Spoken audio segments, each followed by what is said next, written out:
Chapter 62. A Hacker. Nate continued to observe Quinn and his fighting style and wondered just why he didn't fight the same as when he fought against him.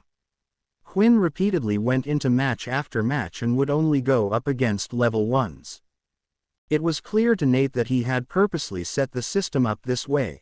Now some players would do this if they perhaps were trying out something new, but from watching Quinn, all he could see was Quinn doing the same thing over and over. He would enter into a game and then immediately dash in, either using a barrage of the red line attacks of his or a flurry of punches, not caring whether he got hurt or not. It was clear he was beating them with pure strength and trying to win the matches as quickly as possible. Unknown to Nate though, Quinn was purposely doing this. He didn't have much time left between now and when he was to go out onto his portal training. So the only thing Quinn could do was grind a few levels to get stronger using the system. Finally, 30 minutes had passed and Quinn himself was growing tired of repeating the same thing over and over again. The only thing that kept him going was seeing his experience go up little by little. That's when Quinn noticed that he had a spectator. Nate, who was sat in the seats, gave a wave back. "Oh, it's him. I wonder what he's doing here." Then a thought came to Quinn's mind. The fact that Nate was watching gave him the chance to ask him something. He then went onto the game system and sent out a part invite to Nate. At first, Nate was just panning to spectate and watch Quinn play a few games. He wanted to study Quinn a bit more before asking him to another duel.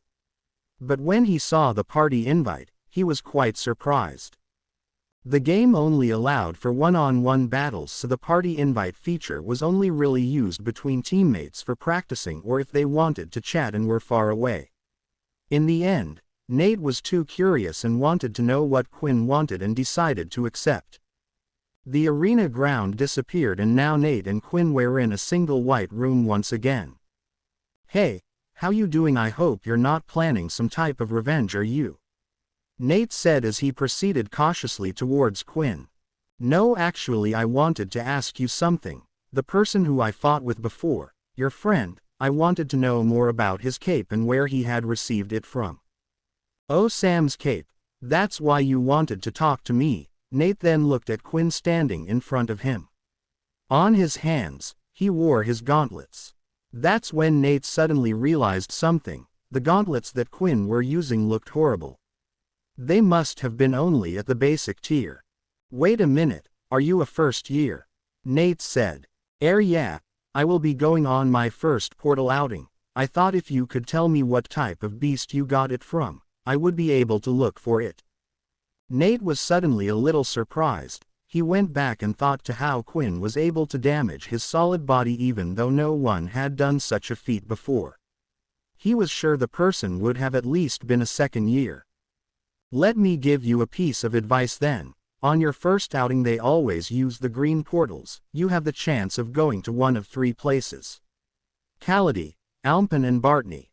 Out of these 3 planets, you want to go to Kaladi. There in the desert, there is a winged creature. I can't remember the name of the winged creature, but there aren't many in the desert, so I'm sure if you see one that will be it. That beast core is what we made the cape out of." "Wait, did you say a desert?" Quinn asked. "Yeah, what's wrong with that?" Usually, the word desert meant the place came with heat. The idea of having to journey through that, Quinn was starting to get tired just thinking about it. "Nothing, don't worry. Thank you so much for the information, you have been a big help. I'm going to play a few more games now before my time's up." "Oh, sure, go ahead. Do you mind if I watch?" Nate asked. Quinn thought about it for a while. If he didn't want to let Nate watch, all he had to do was block him or delete him of his friends list, but at the same time, Quinn felt like there was no problem. He was just fighting people. It wasn't like he was doing anything that suggested he was a vampire, and it was likely that Nate wasn't even from the same school as him.